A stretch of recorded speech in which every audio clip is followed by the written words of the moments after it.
All right, hey everybody, back with another news feed here for you. This one right off the bat, Motor Trend has got new ways they rank stuff, and they got a new list on here, and it says Ford truck wins big, Toyota battles Honda.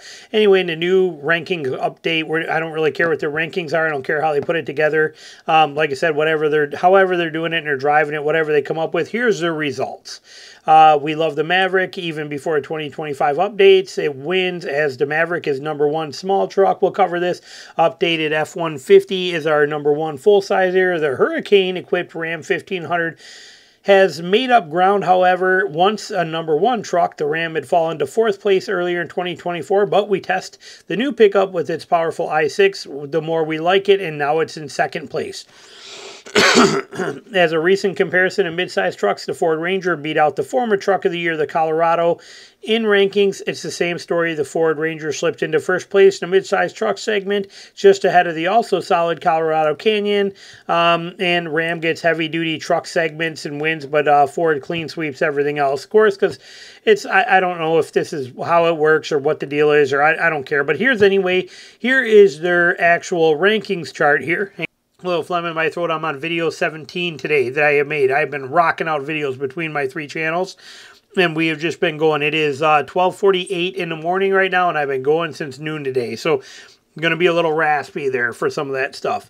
Anyway, right here is our rankings on here. So ranked #1 in pickup trucks, Maverick, Ranger, and F-150. Takes the compact, the full or the midsize, and the full size. They give us 3 more in here. Coming in for #1 for electric is a Rivian. #1 for the HD truck is the Ram 2500, and #1 for the 3500 is also the Ram 3500 in here. Best compact truck. Winning one is the Maverick. There's a Santa Cruz. In order of winning 1st, 2nd, 3rd kind of thing here for midsize, we go #1 is the Ranger, #2 the Colorado, #3 the Canyon, #4 the Tacoma, #5 the Ridgeline, #6 the Gladiator, #7 the Frontier. I don't know what they base these things on. I don't really, like I said, it's just opinion based on whatever tests they put it through, but pretty interesting if you want to see it. Best full size right here, 150. 2nd place gets the Ram 1500, 3rd place the Sierra. 4th place, the Silverado. 5th place, the Tundra. 6th place, the Titan. And electric truck, there you go. Here's your cool options. Cybertruck comes in #4, and the Ram Rev, they don't even know yet. Same with the Sierra, so that's what they stand at. HDs. Funny that Ram comes in #1. #2 is the Ford. 3 and 4 are the GM twins. Nissan pulling up the back end, and the heavy-duty dualies, if you want to see them, here you go, same kind of concept. So anyway, there you go. If your stuff interests you, to me, like I said, I could care less about all these tests and what they say and what their opinions are. I mean, like, again, when it comes to a mid-size truck, no offense to it, I think these are all great trucks, but the Frontier, I don't think should be coming in #7. I don't think that the Tacoma should be in at #4. You know, there are a lot of things that, like I said, kind of interest me or don't interest me on what they're doing. Moving on from there, when did Honda start using a CVT transmission, and are they reliable? Well, first of all, a lot of people don't know what a CVT is, and it's a continuously variable transmission. Means it doesn't have gears in it to shift. And I always wondered why cars use this very complex system for their CVTs when our snowmobiles, I've been a huge snowmobiler, snowmobiled all over the West. We used to build our own mountain sleds, turbo sleds, 3-inch tracks. We used to run like crazy for like a 10 straight year period. Our 300 horsepower snowmobiles ran on CVT clutches, okay? The clutch systems were CVT. A belt was in there, and the more gas you gave it, the higher the belt rose and went down and did the thing. And it works the same concept as these, yet they were so reliable and functional, and they just never failed, and they worked great. Yeah, you burned up a belt here or there, but you could change one in 10 minutes. Why, if a snowmobile can handle 300 horsepower with their clutches, why can't we just put those simple clutches into cars? Yet instead, the CVT we get in cars is a super complex complex hodgepodge of stuff going on here. And don't think for a second, I mean, snowmobiles will run 120 miles an hour, some of these things. So don't think for a second, like I said, I don't understand the concept here and what goes on with a CVT or why it has to be this way. But they do explain how it works. Same thing I just told you right there, so you can see it.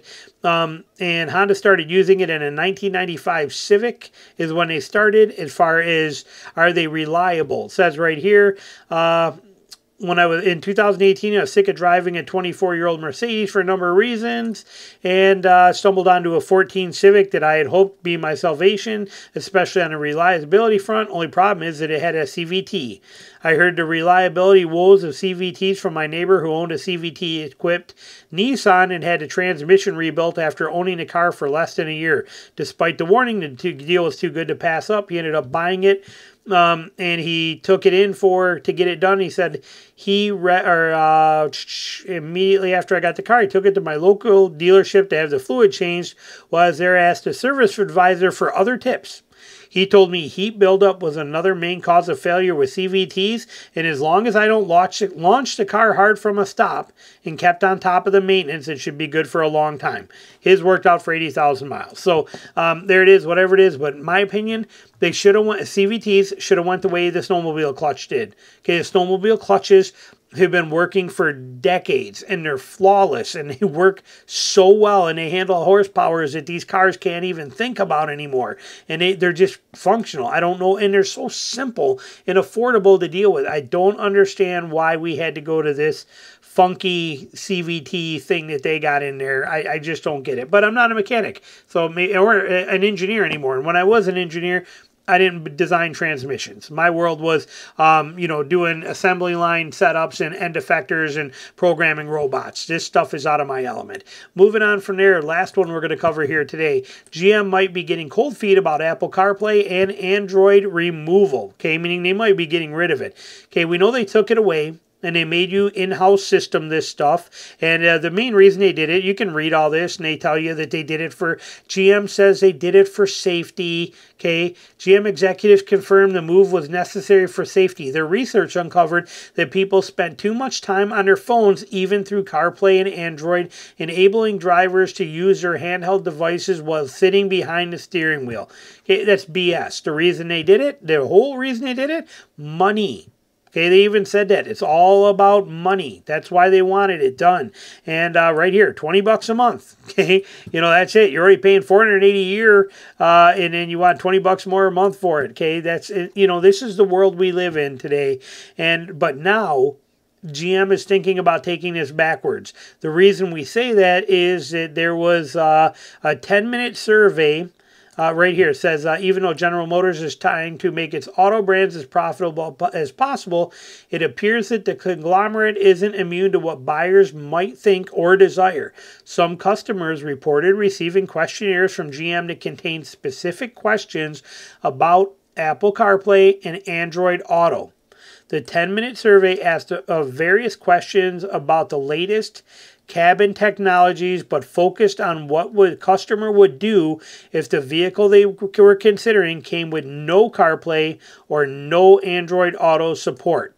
Okay, some said on Reddit they conveyed a clear message to GM: no mirroring, no buying.